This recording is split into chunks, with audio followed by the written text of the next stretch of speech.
In 1 week from tonight, a couple of music legends will take the stage outdoors at the Muny in Forest Park, Diana Ross and Jon Batiste. I caught up with Batiste to talk about his music, the show, and our St. Louis food. Love to eat in St. Louis. It's some good old soul food, soul lifting cuisine, and it's just the kind of stuff, I'm from New Orleans, obviously, and that's one of the great cities of food and music. And St. Louis, man, I feel so kindred to you guys over there. I'm so excited. You mentioned the soul food. Obviously, your music is music for the soul.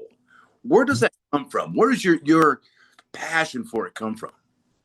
It's a gift, man, that I'm grateful to be a vessel of a gift that I have been given to serve.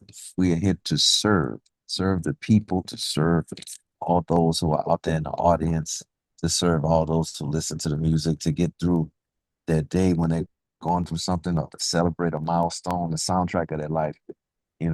That's really, I call my music social music because I believe that it's not just a sound of a genre, but it's a philosophy. Mm. How do we bring people together? And in my shows, it's really a journey through the full range of human emotion because my catalog, is so varied. My influences are so varied.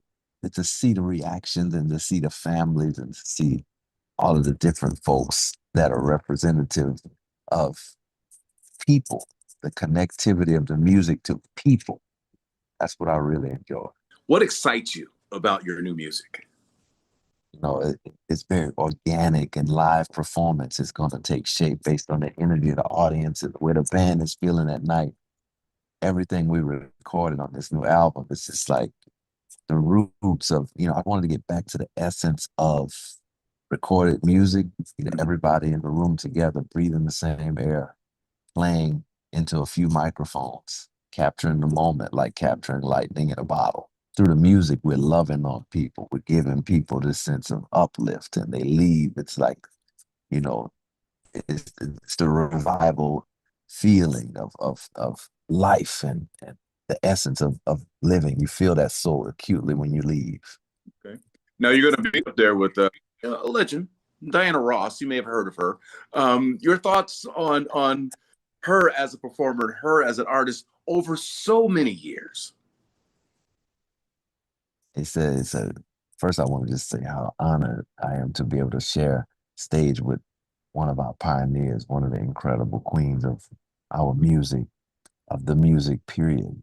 It's just she's there's so much that I can say about her, and to just be able to share the stage with her, to call her a friend, to be able to have her in my life in any way. It's always a gift when you're able to have that real connection with pioneers, and she's also just someone who's still doing it. Not only has she laid the groundwork, but she's been touring and still will tear up the stage, and you just don't want to miss it. Like this, she has not skipped a beat, and the radiance of this woman's soul and her essence is so vibrant. For us to do the show together like this, it's just, it's a very special show. So we're talking on the Zoom, and he's making his way from New York to Philadelphia to do a concert last night. He is the coolest dude. Yeah. He's just like, and very deep in his conversations. Yeah. Everything he talks about goes another layer and another layer. It's like, I got you. Yeah, I no got small you. talk with him. It Not goes at deep. all. Not at all. I And now, love it. surprisingly, I have not heard much of his music outside of when he performs on TV. I like the fact that he could do so much. He can sing, he can compose, and everything else, plays instruments. But I have seen Diana Ross in person. Outstanding. Yeah. Outstanding. So She together- puts on a show.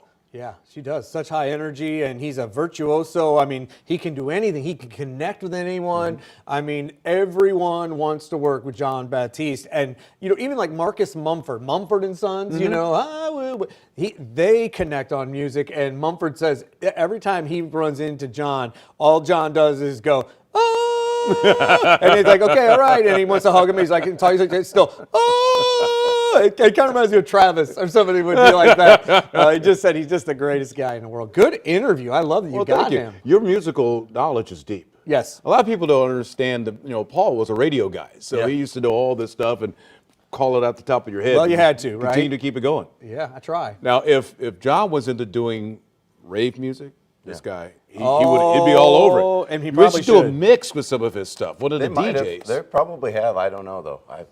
I got to be honest with you. I don't know who that is. Till I did Really? an interview. Yeah. I've never seen him in my life before. Wow. We got to get you to the Muny there, Frank. Yeah. Not only that, we got to get him out of that that sounds music. like effort. Sounds like effort. And usually it's like 95 degrees at the Muny. Unfortunately, it's not right now. That's See? positive. Thank you. Perfect timing. So, Perfect.